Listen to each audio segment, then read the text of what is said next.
Actually, to the office where the ferry company, there's 7 different companies registered there in that same room, of which the bus company, the transport, the ferry company. There's a lot of them. Don't know all of them by heart.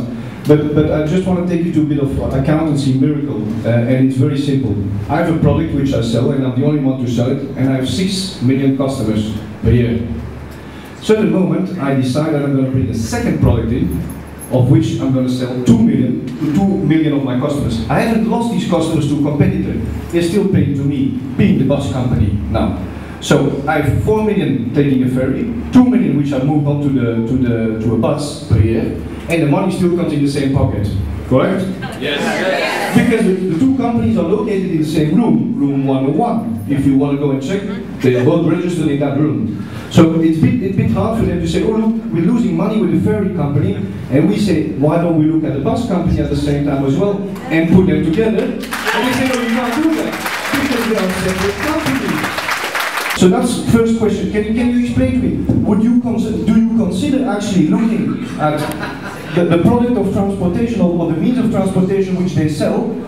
They've just swapped a couple of customers from one side to the other one and took it all in the same pocket. Would you consider looking at the accounts of the bus company to see if it all balances out? Because at the end of the day, it all ends up in the same pocket. Yep.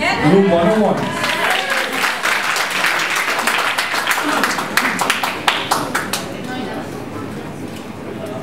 That was for the transport department.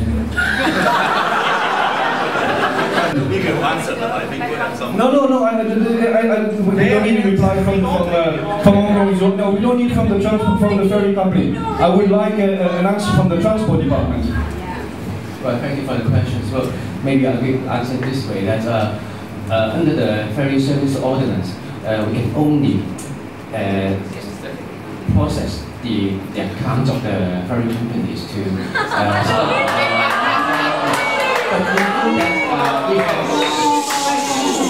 This type of bills that to assess both the land transport and the marine transport accounts together. We have already received this type of suggestion in the past, and we have also referred to the company to see what's their will.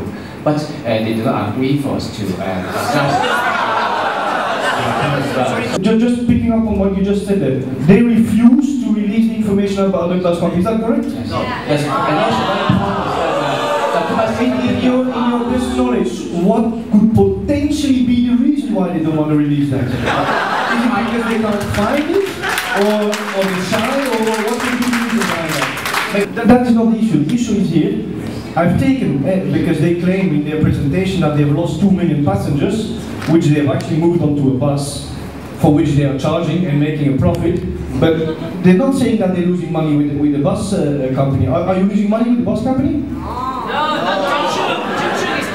The lady in the middle from Hong Kong Resorts, are you losing money with the questions? To answer your question, I think. Are you losing money with the bus company? The answer is yes or no. Please let's Miss Yu to answer the question first. I think number one, we have to clarify one assumption clearly, that every commercial entity has its own commercially sensitive information that they have to protect. I'm sorry to tell you this, but just as your private data that you like to protect from disclosing to the public with a reason, that is, you only disclose it when there is a need. You only disclose it when there is a need. But to answer your question directly, I can do that.